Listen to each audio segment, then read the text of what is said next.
जय महाराष्ट्र मित्रांनो, तुमच्या सगळ्यांचं स्वागत आहे आपल्या 90 डेज चॅलेंजमध्ये. आणि आजचा दिवस आहे 86. तर सकाळी सकाळी आपण घेतलेले आहे ओट्स मिल. त्यानंतर आपण लगेचच गेलो दुकानावरती, कारण की खूप सारा नवीन माल आला होता. तर आपल्याला ते लावायचे होते, चेकिंग करायची होती. त्यानंतर आपण घेतलेला आहे छास. त्यानंतर आपण लगेचच बसलो जेवायला. जेवणामध्ये आज होता फोडणीचा भात, सलाड आणि चिकन खाऊन झाल्यावरती आपण घेतलेला आहे परत कामाला. त्यानंतर आपण लगेचच गेलो जिममध्ये.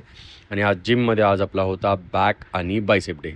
तर आपण सुरुवात केलेली आहे आपल्या बॅक वर्कआउटला लॅट पुल डाऊनपासून. तर आपण कडक कडक 4 सेट, प्रत्येकाचे 4 व्हेरिएशन, हर एक पार्टचे, असं मारत मारत पुढे पुढे निघत आलेलो. आणि आज आपल्या 90 डेज चॅलेंजला कंप्लीट व्हायला फक्त आणि फक्त राहिलेले आहेत लास्टचे 4 दिवस. त्यामुळे काय माहीत नाही का, पण थोडंसं मोटिवेशन म्हणू शकता, असं का थोडंसं लो झाल्यासारखं वाटतं आहे. एक काहीतरी वेगळीच फिलिंग आहे.